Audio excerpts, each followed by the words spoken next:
최태성, 정선아의 이야기 한국사. 여러분 안녕하세요. 큰별 최태성 쌤과 JSA 정선아 쌤이 함께 준비한 이야기 한국사. 오늘은 19번째 시간, 제목이 후삼국의 영웅들입니다. 후삼국의 걸출한 영웅들 이야기하기 전에 우리 먼저 한번 점검합시다. 선생님은 어렸을 때 이게 되게 헷갈렸었어요. 삼국시대는 알겠는데 대체 후삼국은 또 뭔가요? 뭘까요 이거? 예, 통일신라, 후백제, 후고구려를 일컬어 후삼국이라고 합니다. 아니, 신라가 삼국 통일한 다음에 잘 먹고 잘 살았다 이렇게 끝나는 거 아니었나요? 근데 이게 어찌된 일인지 통일신라 말, 즉 신라 하대 상황이 되면 아름답게 잘 먹고 잘 살았더라가 되지 않습니다. 신라 왕실 상황은 어떠한 상황이냐? 왕위 계승을 두고 지금 진골귀족들 간에 엄청나게 다투고 있는 상황에서 왕이 계속 교체가 됩니다. 그러다 보니 중앙의 통제력과 권위가 뭐 있겠어요?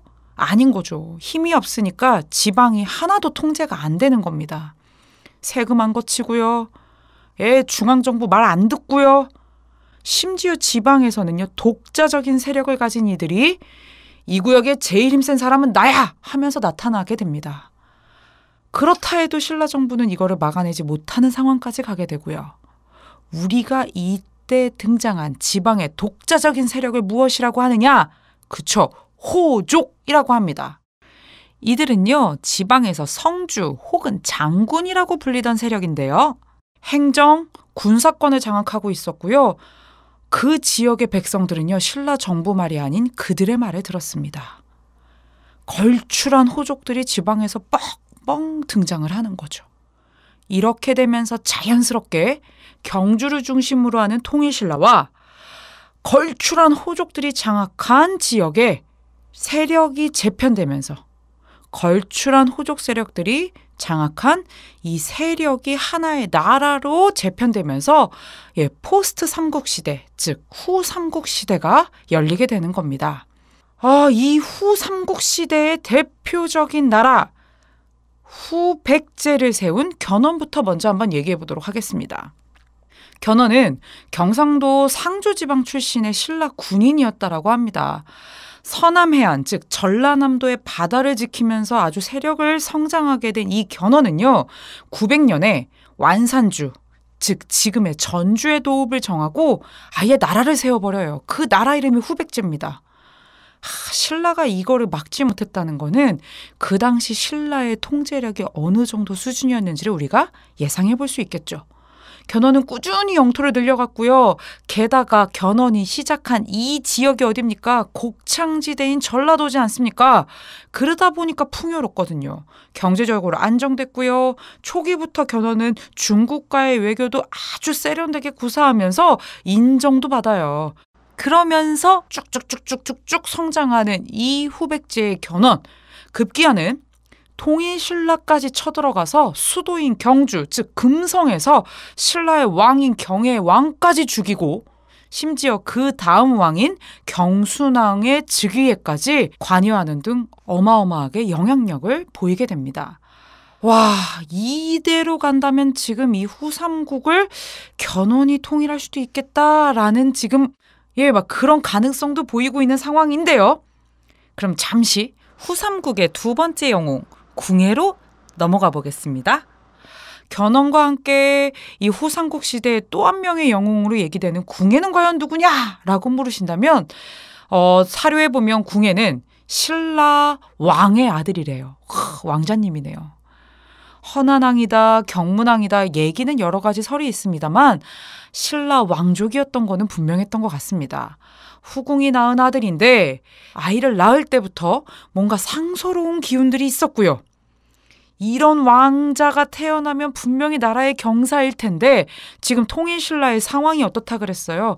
왕위 계승을 두고 엄청나게 다투고 있는 상황이고 왕권은 약화되어 있는 상황이라고 했죠. 그러다 보니까 축복받지 못한 왕자가 바로 궁예였던 것 같습니다. 그래서 결국에는 헌안왕은 이 궁예를 궁궐 바깥으로 내보내기로 결정하고 그러는 과정에서 유모에 의해 한쪽 눈을 다치게 된 궁예는 평생 한쪽 눈을 보지 못하고 살았다라고 전해지고 있습니다.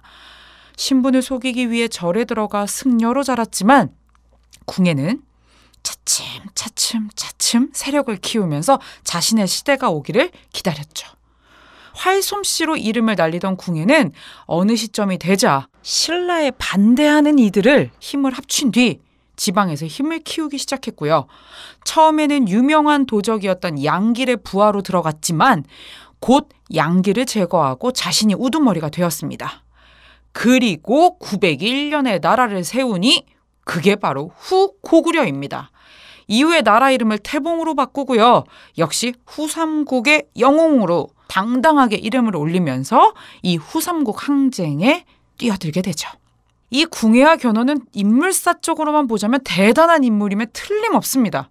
그렇지만 결국엔 이들이 삼국을 통일한 것이 아니라 후삼국을 통일한 최후의 승리자는 왕건이었는데요.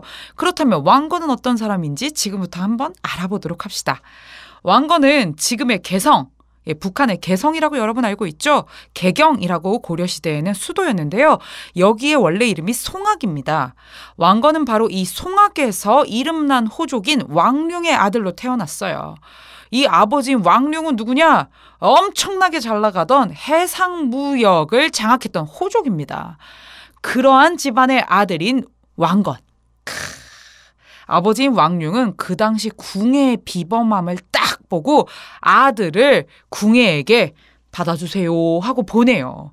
그리고 왕건은 이 궁예 아래에서 착착착착 신임받으면서 그렇게 승승장구해 나갑니다. 나중에 궁예는 왕건한테 굉장히 무리한 요구를 해요. 그 무리한 요구는 뭐냐? 저기 전라도의 나주라고 하는 지역, 견훤의 후백제 세력의 한복판인 나주를 직접 왕건더러 가서 여기를 공격해서 우리 후고구려 땅으로 만들어라 라고 하는 정말 너 거기 가서 죽어라는 정도의 명령을 내리게 되는데 왕건이 이때 정말 목숨을 걸고 나주까지 가서 이 지역을 후고구려의 땅으로 획득하게 됩니다. 이러면서 왕건은요 제대로 인정받게 되고요. 이런 왕건 주위에는 점차 세력이 모이게 됩니다. 특히나 그 당시 견훤이라고 하는 자는 신라의 수도까지 가서 왕까지 죽이고 온갖 짓을 다 하고 왔기 때문에 신라 사람들한테 엄청나게 반감이 컸던 반면에 왕건은요 그러지 않았거든요. 나중에 되면요 궁예는요 성격이 굉장히 이상한 면을 보이게 되면서 자기가 뭐 미래를 본다는 둥 사람의 마음을 본다는 둥 이래가면서 왕비도 죽이고요. 자신의 두 아들들도 제거하고요. 신하들도 믿지 못한다 그러면서 제거하고요. 막 폭정을 일삼게 돼요. 내가 곧 미륵이다 막 이렇게 나온단 말이에요. 그래서 백성들의 반감이 굉장히 심한 반면에 왕건은 그렇지 않거든요. 결국 홍유, 신순겸 등 그 당시 신하들에 의해서 왕으로 추대된 왕건은요. 궁예를 제거하고 나라 이름을 고려라 하고요. 자신의 근거지인 송악의 도읍을 정하며 고려의 왕으로 우뚝 서게 됩니다. 허나 아직 후삼국을 통일하지는 못했죠. 아직도 짱짱한 후백제, 그 다음에 기운은 빠졌으나 천년왕국 신라가 그대로 있는 상황입니다. 이 상황에서 이제 마지막 한판 승부가 남아 있습니다. 첫 번째로요. 궁예와 견훤은 그 당시에 굉장히 잘 나가는 영웅이었음에 틀림없습니다. 하지만 견훤은요. 신라에 지나치게 반감을 살 만한 왕을 죽이고 경주를 침략하는 행동을 했을 뿐 아니라 그 이후에 자신의 후계자 문제를 두고 첫째 아들인 신검을 제치고 막내 아들인 금강을 후계자로 삼으면서 결국엔 후백제의 내분을 야기하게 됩니다. 아들에 의해서 금산사라고 하는 절에 갇혀있던 견훤은요. 천신만고 끝에 탈출해서 누구 밑으로 가느냐? 왕건 밑으로 갑니다. 왕건은 또 이 견훤을 어떻게 받아들이느냐? 완전 큰아버지 막 이래가면서 이 견훤의 마음을 제대로 공략하면서 견훤을 역시 포용하면서 같이 안고 가죠. 이렇게 해서 견훤을 자신의 편으로 만든 왕건은 이렇게 견훤까지 자신의 편으로 만든 왕건은요, 같은 해인 935년에 신라까지 흡수하게 됩니다. 신라는 935년에 신라의 마지막 왕 경순왕 김부가 직접 신하들을 이끌고 송악으로 가서 나라를 갖다 바치게 됩니다.